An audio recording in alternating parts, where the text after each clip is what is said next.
नमस्कार, आत्मनिर्भर भारत में आप सभी का स्वागत है। मैं हूं निखिल सिंह और मेरे साथ है मेरी सहयोगी रुक्मा दत्ता। और आज हम बात करेंगे पानी की। रहीमन पानी राखिए, बिन पानी सब सून, पानी गए न उबरे, मोती मारस चून। पानी की महत्ता से हम सब परिचित हैं, लेकिन यह निराशाजनक है कि आजादी के इतने वर्षों के बाद भी देश के हर व्यक्ति को पीने का साफ पानी नहीं मिलता।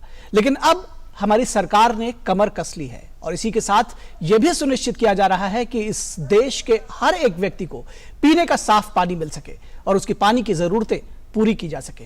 और इसी दिशा में काम कर रही है सरकार की बेहद महत्वाकांक्षी योजना जल जीवन मिशन। यह मिशन है कि साल 2024 तक देश के हर घर तक नल कनेक्शन के जरिए साफ पानी पहुंचाया जा सके। कैसे चल रही है यह योजना, क्या खास है इस पे और किस तरह से यह आत्मनिर्भर भारत की तरफ एक बड़ा कदम साबित हो सकती है, इस पर विस्तार से चर्चा करेंगे अपने खास मेहमानों के साथ। Well, Arunachal Pradesh is looking at 100% tap connectivity by 2023. This plan is in line with the centre's Jal Jeevan mission as envisaged by Prime Minister Modi. The centre has decided to step up implementation of the mission to stick to its target and provide employment to migrant workers who return to their villages due to the COVID-19 lockdown and do not want to immediately return to the cities. What are the challenges to the fulfillment of the government's target in India as a whole and Arunachal Pradesh in particular? How will the plan work? Who will implement it and bring it to fruition? And when will the actual results be visible? These and other issues will be looked into as we discuss with our guests who will be joining us as the show progresses. And well, I'm Rukma with you, as Nikhil just said. Welcome to this edition of Atmanirbhar Bharat. बिल्कुल, तो अपने मेहमानों के साथ में चर्चा शुरू करते हैं। हमारे साथ में डॉक्टर अविनाश मिश्रा जो कि एडवाइजर नीति आयोग हैं, वो हमारे साथ जुड़ गए हैं। वाटर एंड लैंड रिसोर्सेज पर काम करते हैं डॉक्टर अविनाश मिश्रा। बहुत स्वागत है सर आपका। सबसे पहले तो इस जो मिशन है, इसके विषय में बताइए, कितना बड़ा फर्क डालेगा, कितना बड़ा गेम चेंजर होगा? क्योंकि ये कहा जा रहा है कि पिछले 70 सालों में जो काम नहीं हो सका, प्रधानमंत्री का यह आह्वान है कि अगले 5 वर्षों में 4 गुना ज्यादा मेहनत से काम करके हर एक घर तक पानी पहुंचाना है। मिशन बहुत बड़ा है, टारगेट जो है, लक्ष्य जो है वो बहुत बड़ा है। कैसे पूरा करेंगे और कितना बड़ा गेम चेंजर साबित होगा ये? देखिए, जल जीवन मिशन एक बहुत ही एम्बिशियस प्रोग्राम है और ये होना भी चाहिए और ये जरूरी भी था, क्योंकि 70% जो बीमारियां हैं वो पानी के प्रदूषण से शुरू होती है। अब अगर आप देखेंगे कि 70 सालों में हमने सिर्फ 18% घरों में, 18% हाउसेस को टेप कनेक्शन दिया, जबकि टेप कनेक्शन हमें 100% हाउसेस में दे देना चाहिए था।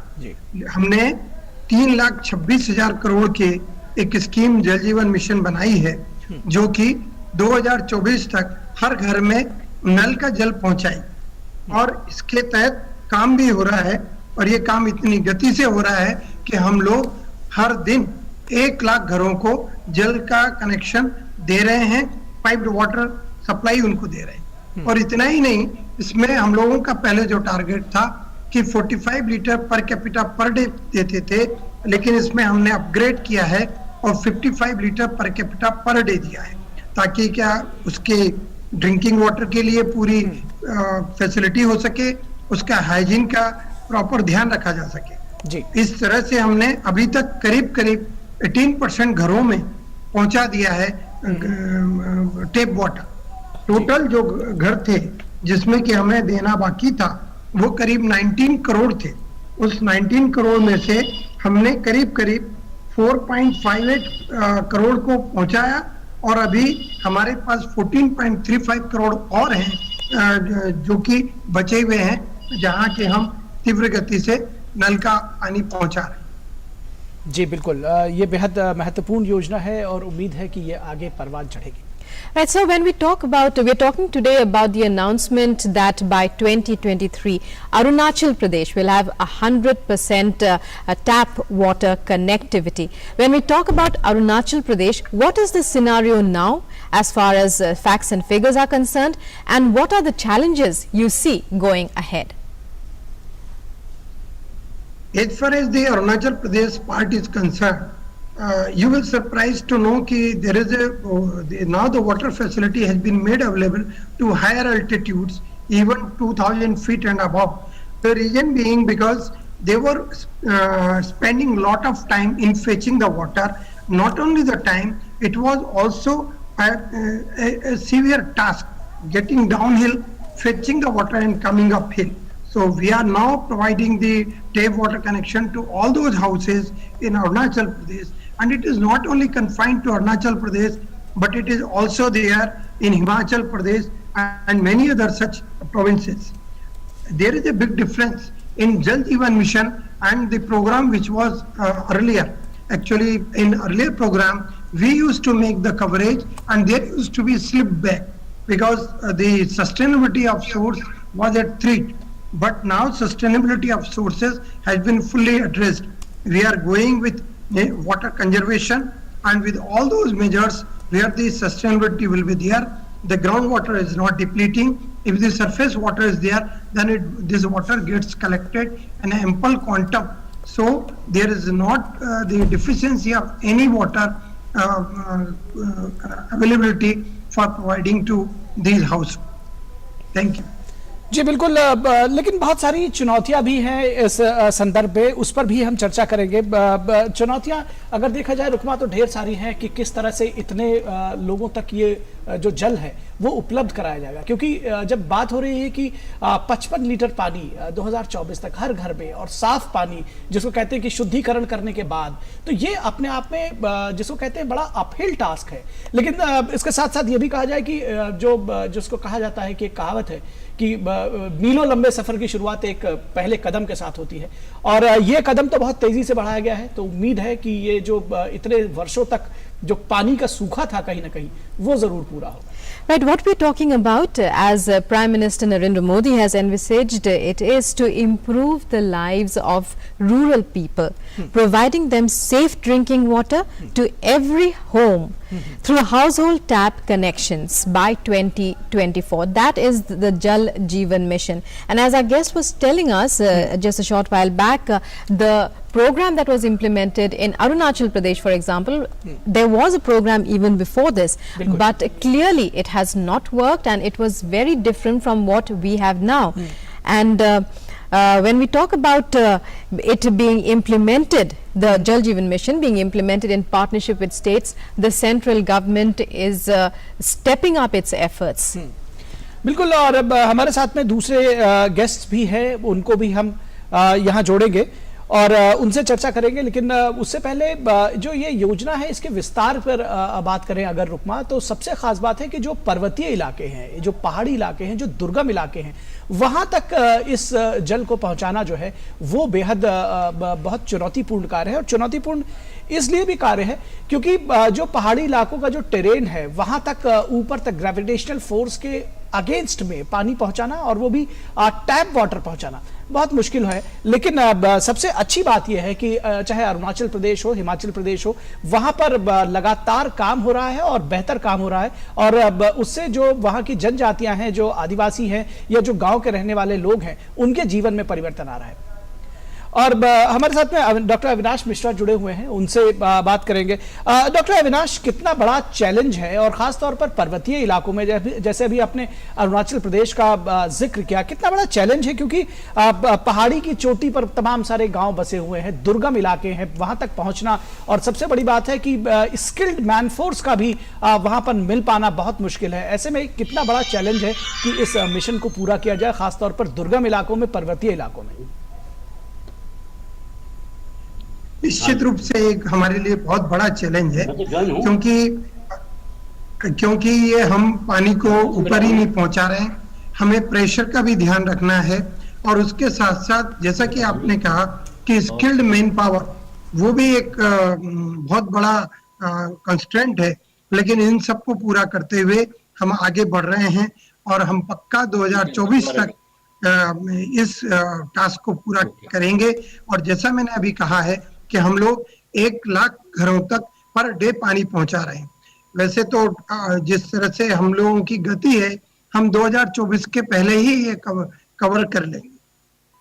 Thank you. जी बिल्कुल। और अगर अब सुरक्षित और गुणवत्तापूर्ण पेयजल की व्यवस्था की बात करें, सबसे बड़ी बात यह है कि पानी पहुंचाना मुश्किल काम है, दुरूह काम है, लेकिन साथ ही साथ उसमें एक पॉइंट और ऐड हो जाता है कि जो पानी पहुंचे वो भी पीने लायक हो। ये अपने आप में बड़ा है। उसके लिए जल संयंत्रों का प्रयोग, उसके लिए टेक्नोलॉजी का प्रयोग कैसे कर पाएंगे, ये सब क्या प्लान्स हैं उसमें? देखिए, जहां तक सवाल है कि जैसे मैंने आपको कहा है कि प्योर वाटर ही हमारा मुख्य उद्देश्य है और वो हम कर रहे हैं। उसके लिए हमने डिफरेंट टेक्नोलॉजी को यूज कर रहे हैं, जो वर्ल्ड में जो अच्छी से अच्छी टेक्नोलॉजी है, जो हमारी इंडिजिनियस टेक्नोलॉजी है, वो सब में फिल्ट्रेशन करके प्रॉपर पानी पहुंचा। क्या नाम है इसके? जी बिल्कुल। Right. Well, इसमें mute nearly 77,000 tap connections in 2020 to 21. And what would be the agencies that would be involved in this when we talk about providing employment to migrant laborers who have returned home? How will it be implemented? देखिए, जहां तक सवाल है कि पंचायत भी हमारे इसमें भागीदार है और इसमें स्टेट गवर्नमेंट भागीदार है और इसमें सेंट्रल गवर्नमेंट तो पूरी मदद कर ही रही है। कुछ अच्छे एनजीओज भी हमारे साथ हैं। और जहां तक सवाल है कि हमारा थोड़ा सा जो वर्कर्स के मूवमेंट जो हुआ है उससे थोड़ा प्रॉब्लम हुआ, लेकिन हमारी प्रोग्रेस में बहुत ज्यादा फर्क नहीं पड़ा, क्योंकि इसमें पंचायत, इसमें लोकल प्रशासन, सारे लोग इसमें सहयोगी हैं। जी बिल्कुल। सारे लोग इसमें सहयोगी हैं। आपसे जो ये इसको लेकर के मनी एलोकेशन है उसके संदर्भ में भी समझना चाहेंगे। शुरुआत में बताया गया कि 3.5 लाख करोड़ रुपए के तकरीबन इसमें पंपिंग किए जाएंगे। इस साल 30,000 करोड़ रुपए दिए जाएंगे। किस तरह से मनी एलोकेशन होगा और राज्यों की और केंद्र सरकार की किस तरह से भूमिका होगी, और साथ ही साथ ये भी समझना चाहेंगे कि राज्यों के साथ कितना सहयोग इसमें मिल रहा है अभी तक। अब दिख रहा है? अब दिख रहा है? देखिए, जहां तक एलोकेशन का सवाल है तो ये इसमें जो कुछ हिली स्टेट है वहां हम 90-10 के रेशो में दे रहे हैं और इसमें पंचायतों का भी सहयोग है और इसमें स्टेट गवर्नमेंट का भी सहयोग है। तो सारे सहयोग के साथ हम आगे बढ़ रहे हैं ताकि जो लोग हैं वो स्कीम को ऑन कर सके और उसको बाद में मेंटेन कर सके और बाद में वो सुचारू रूप से चलती रहे। वो इसमें वो एक खास है। जहां तक सवाल है, पैसे की कोई कमी नहीं है। हम फंड्स को मोबिलाइज कर रहे हैं, सेंट्रल गवर्नमेंट से पैसा दे रहे हैं, एक्सटर्नल असिस्टेंस भी अगर जरूरत हुई तो लेंगे। हमने एक जल जीवन कोर्स भी बनाया है, उससे भी हम पैसा हमारे पास है। तो पैसे की कोई कमी नहीं है। हमें तो ये टारगेट 2024 तक पूरा करना है। जी बिल्कुल। जब बात शुद्ध जल पहुंचाने की होती है तो जो दूषित जल का प्रबंधन है उस क्षेत्र में भी बात होगी। कुछ राज्यों ने जरूर इस क्षेत्र में काम किया है। मुझे लगता है कि शायद पूरे देश में या सभी प्रदेशों ने इस पे काम ना किया हो, या बेहतर स्थिति आप बता पाएंगे किस तरह से इस क्षेत्र में भी काम किए जाने की जरूरत है या काम हो रहा है, ताकि जो शुद्ध जल पहुंचाने की बात हो रही है, पेयजल, पीने लायक पानी, वो जो घर घर तक पहुंचाना है वो संभव हो पाए। निश्चित रूप से हम 55 LPCD litres per capita per day जब एक घर में पानी पहुंचाएंगे तो वेस्ट वाटर भी जनरेट होगा। उस वेस्ट वाटर को भी हमें ट्रीट करना है। तो उस सब के लिए हमने पंचायतों को कुछ दिन पहले जल जीवन अभियान शुरू किया था, जिसमें कि हमने पूरा प्रयास किया था कि जो ब्लॉक लेवल ऑफिसर्स हैं, पंचायत हैं और जो शासकीय अधिकारी हैं उनको एक तरह की समुचित कैपेसिटी बिल्डिंग की जा सके, जिसमें किस तरह से पानी का संचयन होना है, किस तरह से इसका रिसाइकिल और रीयूज होना है। तो ये तो एक निश्चित रूप से है और हमने उसके लिए पेम्पलेट और हमारी वेबसाइट जो जल शक्ति मिनिस्ट्री की वेबसाइट है उस पर, और कई बेस्ट प्रैक्टिसेस हैं जो नीति आयोग भी निकालता है, उस सब में हम कैपेसिटी बिल्ड करवा रहे हैं और काम कर रहे हैं। और हमारा पूरा प्रयास है कि ये जो वेस्ट वाटर है उसको हम प्योर करें रिसाइकिल करें और सेकेंडरी यूज के लिए उसको आगे उपयोग में लाएं। बिल्कुल।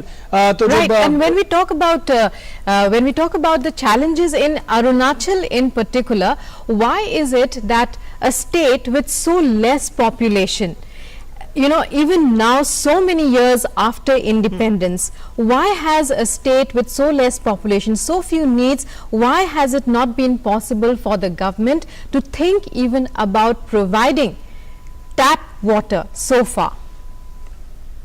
Actually, I'll tell you, so far the will to deliver the program, this was grossly, I will say, was not with that strong sense what it has been done now.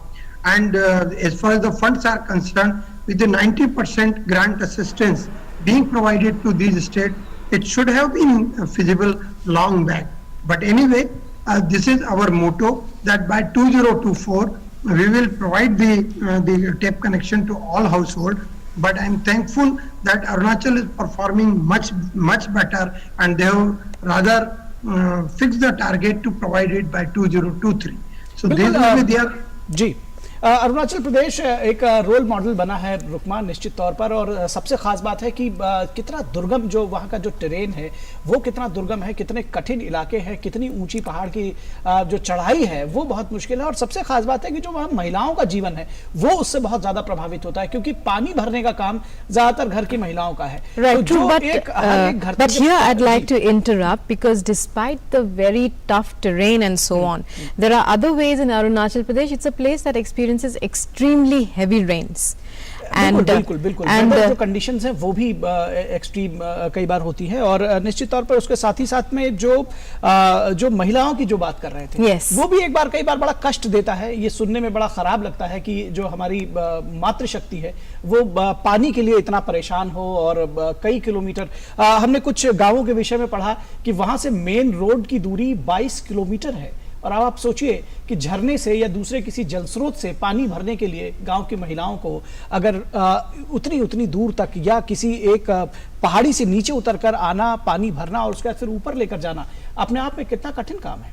Right, and why has, as he was telling us, the mission is committed towards dealing with this problem. The Jal Jeevan Mission also has within its ambit, and we'll try to understand it from our guests on the show. It also has within its ambit not just pipelines for water supply, it's also talking about rainwater harvesting and various other methods by which the easily and most available resources of a region can be harnessed in order to mitigate the sufferings, especially, as Nikhil has said, of the women.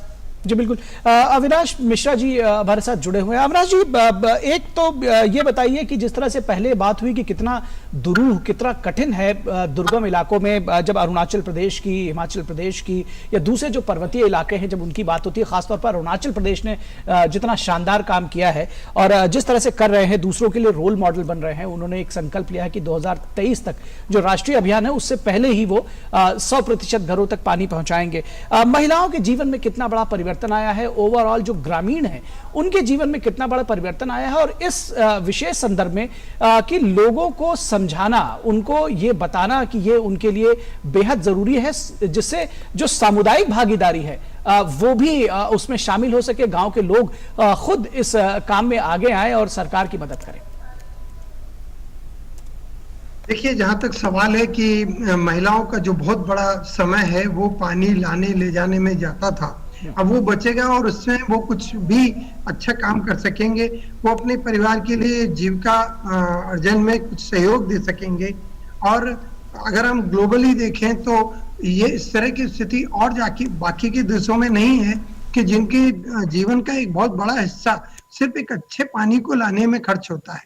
तो निश्चित रूप से ये हमारी अभी तक की उतनी उपलब्धि नहीं रही अभी तक की सरकारों की, जो हमें किसी भी तरह 2024 तक, अरुणाचल जैसे प्रदेश में 2023 तक ये कर लेंगे। और मैं तो ये कहना चाहूंगा कि जैसा कि हमारा प्रदेश अरुणाचल है जो बॉर्डरिंग है और जो कि बहुत ही टफ टेरेन है, अगर वहाँ ये हो सकता है तो और जगह भी होना चाहिए। लेकिन निश्चित रूप से मैं यहाँ ये भी कहूंगा कि सिक्किम ने भी काफी प्रोग्रेस किया है और इस तरह का सिक्किम में भी हुआ है। तो मैं इस सब के साथ निश्चित रूप से आह्वान करूंगा कि मेरे जो और बाकी के प्रदेश हैं उनमें भी ये कार्य प्रगति से हो, ताकि हम अपनी अवेलेबल मैन पावर है उसको कंस्ट्रक्टिव डायरेक्शन में लगा सकें। वो चाहे बच्चों की परवरिश हो, वो चाहे जीविका उपार्जन में लगी हो, मतलब पानी जैसी जो बेसिक सुविधा है वो तो उनके घर में शुद्ध मिलना ही चाहिए। तो हमारा इस सरकार का यह प्रयास है और मैं समझता हूं कि ये जरूर बहुत बड़ी सहायता होगी। जी बिल्कुल, एक बड़ी सहायता होगी महिलाओं के लिए और जो आम नागरिक है उन सब के लिए। Right, and sir, Avinash ji, when you talk about the progress that has been made, the scheme that was announced, it was announced in 2019 on the 15th of August, the Jal Jeevan Mission, when Prime Minister Modi announced it from the ramparts of the Red Fort. So far, can you take us through what has been achieved so far as targets are concerned, and also how has the COVID-19 lockdown, how has it affected the way it is being operated so far? See, I'll tell you, while the Honorable Prime Minister announced from the ramparts of the Red Fort, at that time the house coverage was something less than 18%. And by now, while I am speaking with you, so today the house coverage is 36.82%. It is close to 37%. And that time the house coverage was something with 45 liters per capita per day, and now it is upgraded with 55 liters per capita per day. So this is a lot of effort which has been done, and I'll compliment to all the state governments, to all the panchayats and all the functionaries, those are involved in this, providing the functional house connection. And as far as the COVID part is concerned, we do take care, and the administration also took care in between that the availability of fresh and pure water should continue in the houses. Right. It was also one of the mandatory requirement to provide the safe water for washing the hands and all. So keeping that in view, the tempo of the progress was largely maintained, and it is because of those reasons we could achieve all this. Right, Avinash ji, when we are talking about the implementation of the scheme, and it is such a massive scheme, and a huge amount of money was funds was also allotted right at the very beginning. Now, of course, as it is panning out, the need for funds are expanding. How is the government taking care of it or planning to take care of it? Because we believe that since laborers and providing employment has become a most important necessity of the mission, also Manrega has also been brought into it. Yes, Manrega has certainly been brought into it because of the water conservation measures and all other for source sustainability that has been a part here. And we have now tell the funds, those were available, and somehow we are trying to provide the funds. As far as the funds part is concerned, as I said you that we are certainly going to provide 3.6 lakh crore for achieving this target, and we have also got a Jal Jeevan course where the donations and everything is coming. We have also if need be, will get the funds from external assistance, but we would like to complete this target by 2024. And I am also sincerely thankful to all the state government that for this particular cause, everybody is on one single platform and with one single motto, they are all working. बिल्कुल, और यहाँ पर हमारे साथ में एक और हमारे खास मेहमान professor Dinesh Chand, former additional adviser ministry of drinking water and sanitation, वो हमारे साथ फोन लाइन से जुड़ रहे हैं। डॉक्टर साहब, प्रोफेसर साहब, आपका बहुत स्वागत है। आपसे समझना चाहेंगे कि जो उपलब्ध जल है, जो मौजूदा जल है, उसमें उतने में ही देश में 18 करोड़ से ज़्यादा घरों में लोगों को प्रति व्यक्ति 55 लीटर पानी पहुंचाना, वो भी शुद्ध पेयजल, और सुदूर गांवों तक पहुंचाना कैसे संभव कर पाएंगे? मैं पहले तो आपका शुक्रगुजार हूं, आपने मुझे बुलाया जी। और ये जो जल जीवन मिशन है, जो जो भी टारगेट है 2024 तक हर घर में जल देने का बहुत ही एम्बिशियस टारगेट है जी। और ये टारगेट के साथ थोड़ा आप ये कहिए कि चैलेंजेस भी हैं। जो चैलेंजेस है मैं ये कहूँ कि इसमें आप इंफ्रास्ट्रक्चर की जरूरत पड़ेगी, इसमें फंड की जरूरत पड़ेगी और इसमें मटेरियल, मैन एंड मटेरियल दोनों की जरूरत पड़ेगी। और जैसे हम लोग कहते हैं कि ये हो जाएगा, हो तो जाएगा, नथिंग इज इम्पॉसिबल। और जैसे अविनाश जी ने कहा है कि अगर आप ये देखिए कि point of view NITI Aayog के, it is highly possible, but में तो चैलेंजेस हैं, जैसे मटेरियल का होना, दूसरा क्योंकि रूरल एरिया से हम डील कर रहे हैं, तो रूरल एरिया में जैसे अरुणाचल प्रदेश का आपने अभी रेफरेंस दिया जी। ये हाइट पे है और वहां पे आपको मटेरियल का कॉस्ट और मैन पावर कॉस्ट काफी होता है। तो इसलिए हमारा जो कार्यक्रम होना चाहिए जी। वो बिल्कुल प्लान में हो, फाइनेंशियली एंड टेक्निकली। Right. बिल्कुल। और कितना हम उस दिशा में आगे बढ़ पा रहे हैं, प्लान में होना चाहिए, ये तो सर हम सब लोग समझ रहे हैं। उस दिशा में कितना आगे बढ़ पा रहे हैं? नहीं, हमारा तो जो अभी निश्चित रहता है जी। 50-60% हम लोग अचीव कर पाए हैं। और वो भले ही हमारा टारगेट पहले था कि हैंडपंप देंगे, फिर था कि पाइप वाटर देंगे और हर घर के बाहर एक क्लस्टर में एक टैप वाटर होगा। अब हम बात कर रहे हैं घर घर के अंदर तक। तो ये टारगेट ऐसा नहीं है कि पहले कभी प्रोग्रेस हुआ नहीं है, पर जो फैसिलिटी हम अर्बन एरिया से कंपेयर करें वो आज भी कम है रूरल एरिया में। और हमारा जो पॉपुलेशन क्वांटम है ये 80 करोड़ से प्लस है जी। Right. तो उस में अगर आप 50% मान भी लें तो भी अच्छी संख्या आ जाती है जिसको हमने घर घर में जल देना है जी। अब जल देना है तो उसके लिए 2-3 हमारे पॉइंट हैं, जैसे इंफ्रास्ट्रक्चर है, उसके जो सोचेंगे हमारे यहाँ कई जगह प्रॉब्लम है क्योंकि जो रेन वाटर है, हम लोग बरसात कहते हैं, रिचार्ज होता है, रिचार्ज से ग्राउंड वाटर रिचार्ज होता है, उसमें हम लोगों को काफी प्रॉब्लम आती है।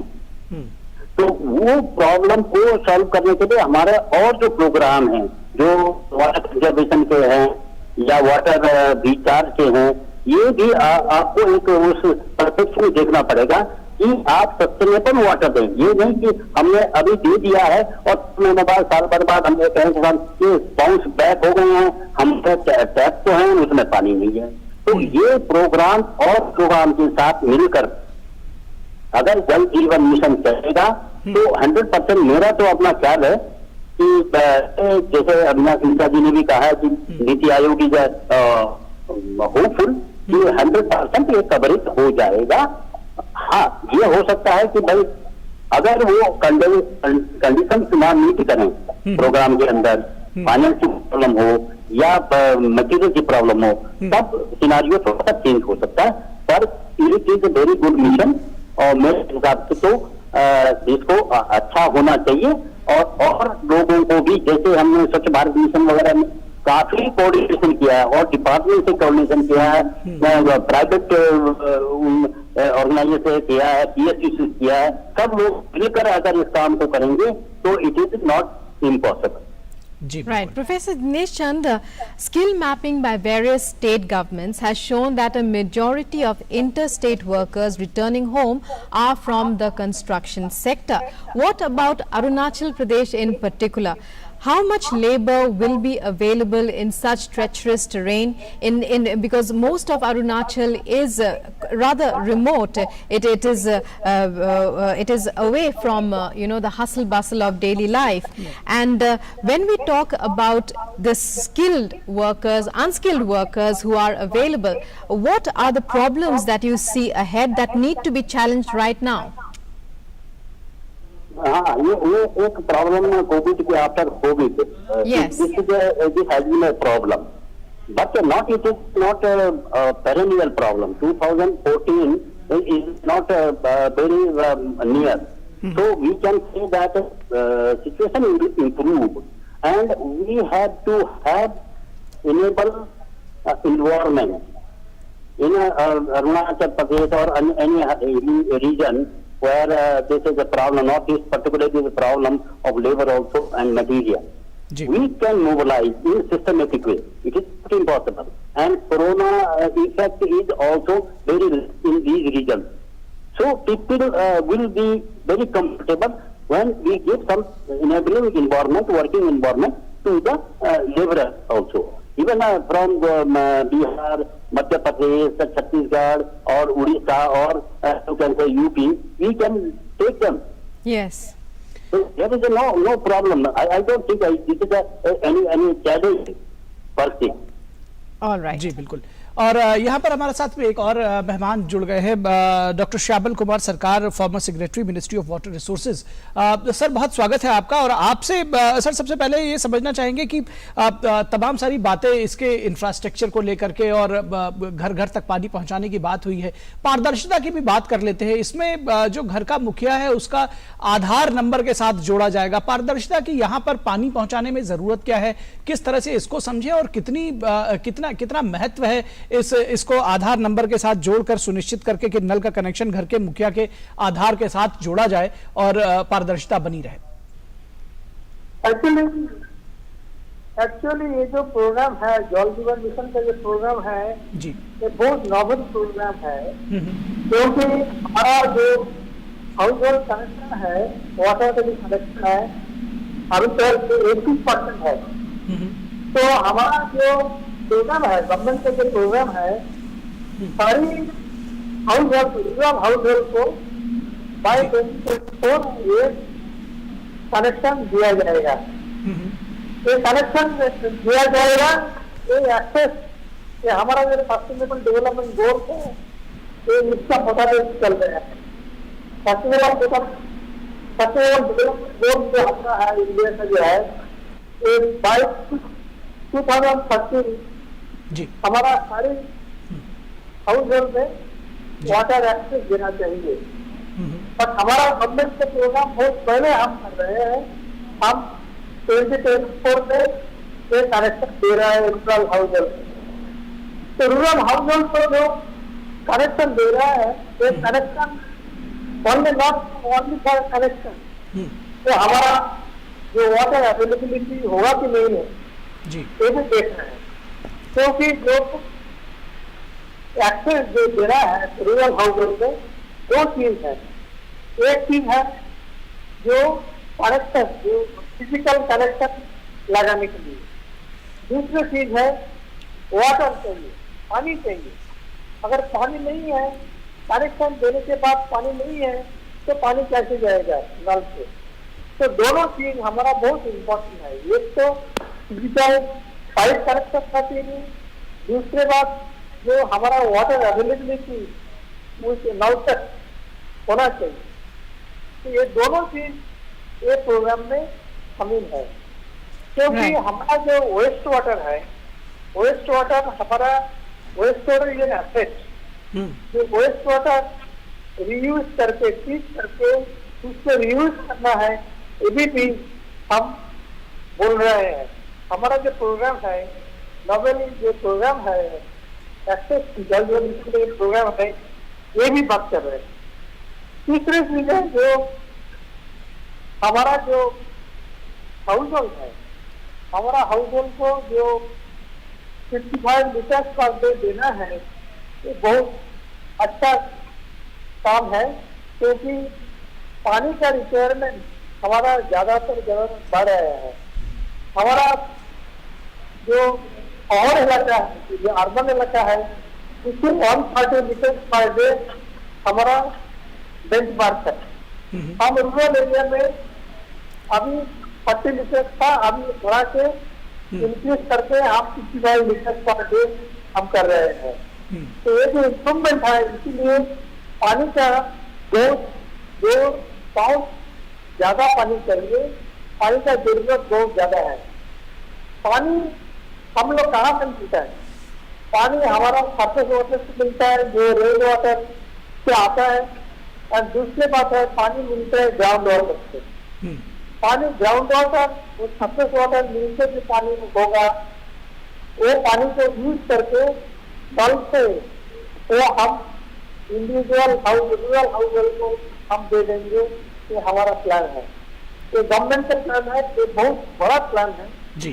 और इसलिए जो मानी एक्सेप्ट किया है गवर्नमेंट, ये बहुत अच्छा सोच को एक्सेप्ट किया है, क्योंकि एक जो मानी अलग हुआ है सेंट्रल गवर्नमेंट से भी अलग हुआ, इसके अलावा भी स्टेट गवर्नमेंट की मानी भी अलग हुआ है जी। Right. I'd like to address all our guests in my next question. Like we are hearing that the mission is based on a community approach to water. It includes extensive information, education and communication as a key component, and it's like it wants to create a Jan Andolan for water. When we talk about Arunachal Pradesh, when we talk about the northeastern states, it's also not just about laying pipelines, it's not just about digging for groundwater and checking for water levels.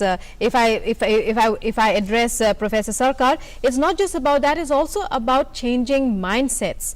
Would you agree?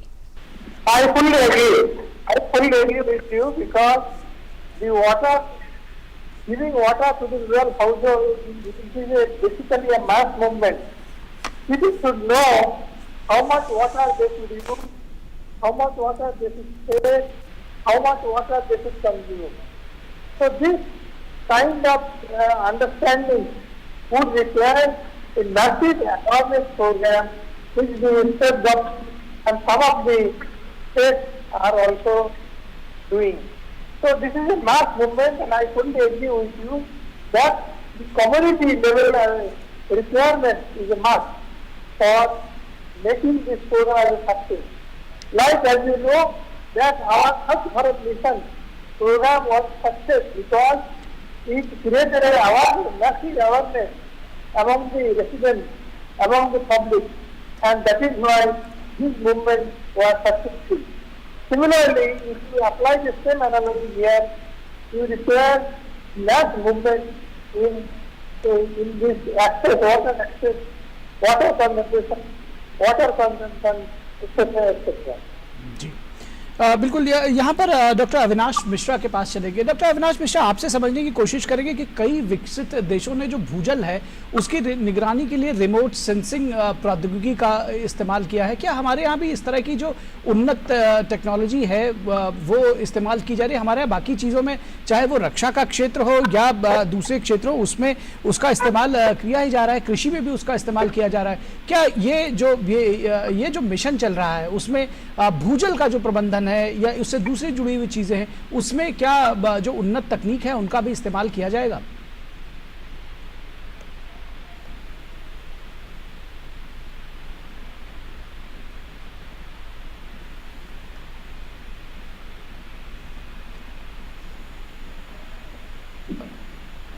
I am sorry, भूजल के case में हम हमारे देश में काफी बड़ी quantity को एक्सट्रैक्ट कर रहे हैं, और ये इतनी ज्यादा है 253 BCM, जो कि यूएस और चाइना दोनों को मिला लो उन दोनों से अधिक है जी। तो जहां तक सवाल है कि भूजल के लिए हमने पीजोमीटर्स को इंस्टॉल किया है, उस पीजोमीटर में हमने टेलीमेट्रिक सिस्टम लगाया है जिसमें भूजल का जो करंट लेवल है वो मेजर कर रहे हैं। तो इस प्रोग्राम में हमने निश्चित रूप से जीपीएस और टेलीमेट्री और जितने भी वो हैं वो सारे यूज कर रहे हैं।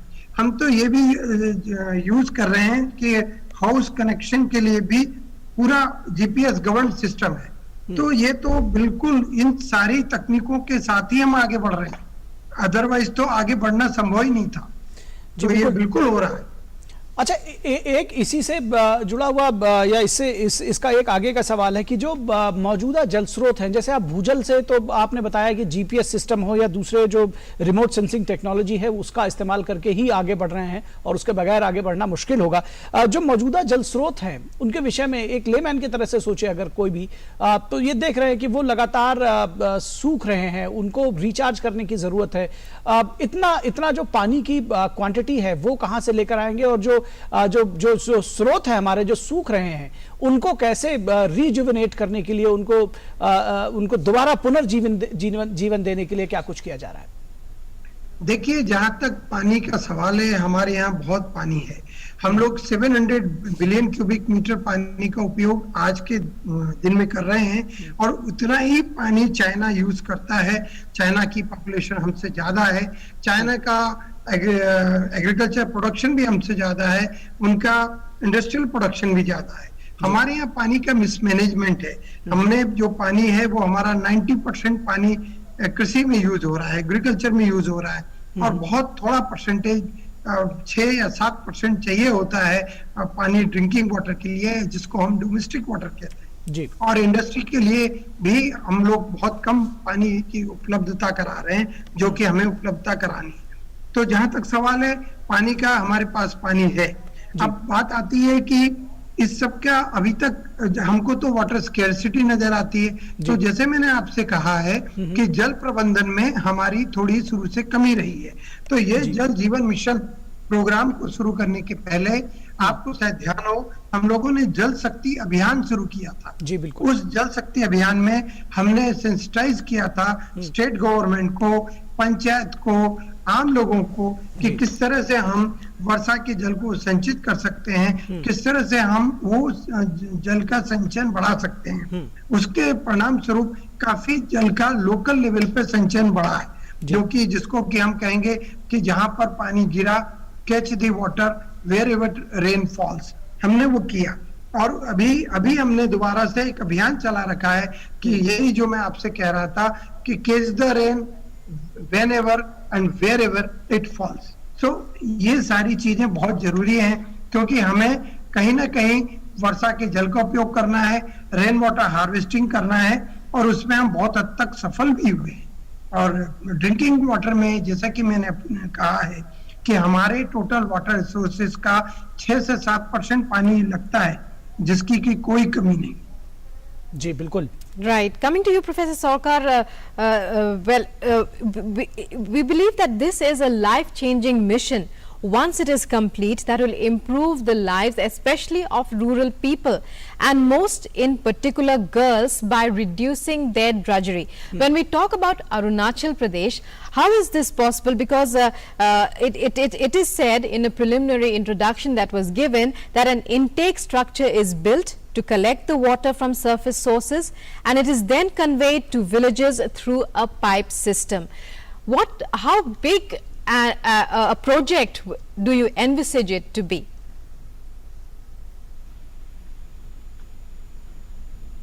Well, we don't seem to be able to connect to Professor Sarkar. Going back to Mr. Mishra, well, I'll have to ask you to answer this question. Talking about the benefit of tap water connectivity for women in particular. No, actually, that is what caused earlier main problem of collection of water waste with the women.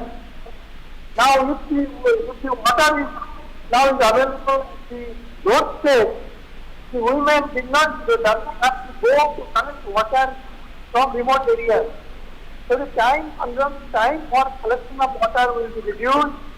The energy will be used for other purposes. So the productivity. Well, Dr. Sarkar will try to reconnect with you because there seems to be a problem with the audio. Well, we go across to Mr. Dinesh Chand now. Mr. Dinesh Chand, would you like to answer this question about the benefits of the Jal Jeevan mission for women in particular when it comes to hilly areas also? And in a place like Arunachal Pradesh, how would the process of collecting the source water and then transporting it through pipes, how would it play out? Yes, actually it's a very pertinent issue when Arunachal Pradesh, or you can say Manipur, some hilly area, and then other northeastern states, and our Uttarakhand and J&K. People are habitual to live in the higher reaches. Maybe that is a different reason. But there also you get water by pipe from the down scheme by single stage pumping, double stage pumping. But if the population is small, then you have to create a local source by check dam or some pond you have to create in villages and supply that water after you. This is a very good proportion. Otherwise, the cost will be very high, and then whatever benefit you want, you may not get, because it is sometimes more problem. Then they are not getting water regularly, and people will be frustrated. Second one, the issue of the community-based project. What the mission is envisaging, that if you will participate actively, then you can take to maintain them. Even we are from the government side, we can get some incentive to them, and they take over and they maintain. So that is a ownership. If I own that water system, then I can give my best to maintain that. It is my necessity. I cannot blame anybody. And our present system or the last previous system, government used to maintain. There was flaw. So it is equally applicable to hilly area as well as plain area. Now I can cite example of Mizoram. Mizoram, in high altitude, people are habitual to take store rainwater, because it's heavy rain there. So in each household and community, they used to collect the rainwater, and over the year they want to just use it for different purposes. So that whole technology can be implemented in Arunachal Pradesh also. Meghalaya already they have done many places. So these are the technologies. Other technologies you can have a text in a small stream and then store water depending on the population and supply it. So technologies are there. There is no problem. जी professor Dinesh Chand, एक चीज़ समझना चाहेंगे आपसे। जिस तरह से हमारी जो सरकार है, ये कोविड के समय में आत्मनिर्भर भारत की तरफ एक कदम बढ़ाया गया है, आह्वान किया गया है, और सरकार ये सुनिश्चित कर रही है कि कोई भी व्यक्ति भूखा ना सोए, हर हाथ को काम मिले, हर व्यक्ति को साफ पीने का पानी मिले। अगर जो प्रधानमंत्री की महत्वाकांक्षी रोजगार योजना है उसके साथ में ये जल जीवन मिशन को भी जोड़ा गया है, इस तरह से कि दोनों एक दूसरे के पूरक हो सके, एक पंथ दो काज, यानी कि लोगों को रोजगार भी मिल सके और इसके जरिए जो ये इसका इंफ्रास्ट्रक्चर डेवलपमेंट का काम है ये पूरा हो सके। कितना बड़ा गेम चेंजर साबित होगा आपको लगता है कि ये इस योजना को एक साथ कई चीजों को बढ़ाने से? बिल्कुल, आपने सही कहा है कि प्रधानमंत्री जी का जो थिंक टैंक है might be working on that Covid after post Covid and during Covid also. अगर ये इस तरह होता है तो क्या करना चाहिए? आत्मनिर्भर का मतलब है हमको वहीं पे काम मिल जाए और हम अपना काम करें। तो मेरे हिसाब से तो जो वाटर सप्लाई सेक्टर है, particularly rural area, you can involve the labour supervision in construction, material handling and over and above maintenance, जो आपके पास पहले ही स्ट्रक्चर है। और अगर आप देखें तो आपके पास 16 लाख के करीब हैबिटेशन होंगे, जो मेरा नॉलेज है। तो 16 लाख मल्टीप्लाइड बाई कम से कम 2 या 3 ऑपरेटर आपको चाहिए हर गांव में। कोई इलेक्ट्रिशियन टाइप का हो और कोई पंप ऑपरेटर और कोई लेबर भी हो सकता है उसमें, क्योंकि हर जगह मेंटेनेंस की बहुत पुअर पोजीशन है। तो गवर्नमेंट जब सप्लाई करती थी, लेबर सप्लाई करती थी, तो हाफ वे में जाता था, क्योंकि या तो आदमी नहीं मिलता या नहीं। When we talk with local people to employ them, it is a huge potential. आपका समझ तो करोड़ों में जाएगा ये, क्योंकि ये छोटी स्कीम जो मैंने बताया 1-2, अगर बड़ी स्कीम है जो ऑलरेडी बड़ी बड़ी पाइप वाटर सप्लाई स्कीम पास में लगाई है, उनको मेंटेन करने के 10 आदमी भी चाहिए। जी Right. तो वो बहुत बड़ा पोटेंशियल आपके हाथ में है और इनको जाने नहीं देना चाहिए। जब तक ये कोविड है तब तक आप ट्रेन करिए, उनको एम्प्लॉय करिए। जो वाटर कंजर्वेशन वाला है उसमें भी ट्रेन करिए, उनको काम कीजिए। तो मेरे समझ से कोई भी आदमी बाहर नहीं जाएगा और वो काम करेगा and it will be game changer. What that it has to be seen in that process.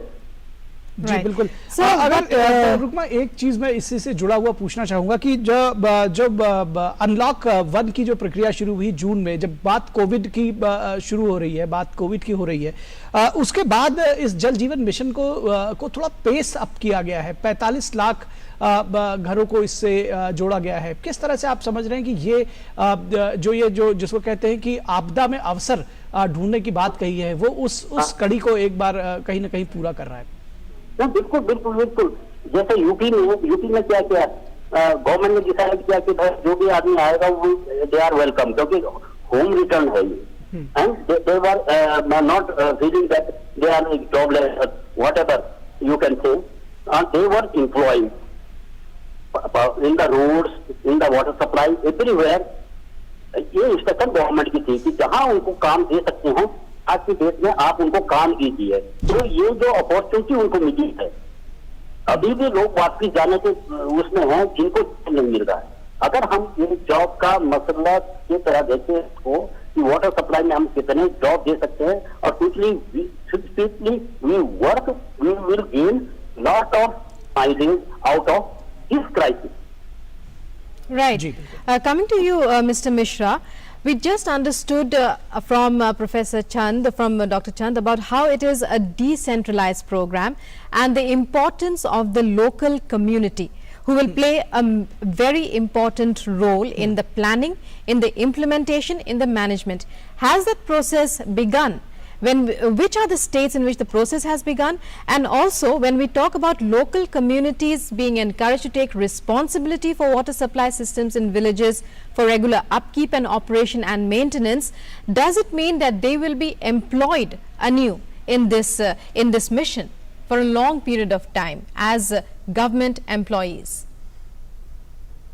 Actually, I'll tell you, this is the scheme which will be in a participatory mode, where actually the state government is also supporting with 50% of the funds, and 50% are coming from the central government.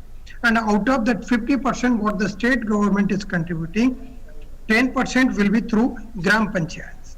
Here in this 10%, this will be just to provide the sense of ownership to the Gram Panchayat. Similarly, they will be employing the people.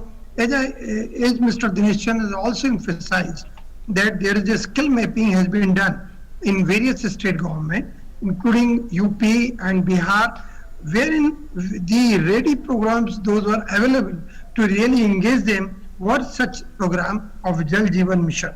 And here also I would like to say that for the construction of the rainwater harvesting structures, that is basically the ponds, that is basically renovation of the talabs and the groundwater recharge structures, and for the wastewater reuse purposes, 1 lakh crore provision has been put in Manrega. So these funds are also being used.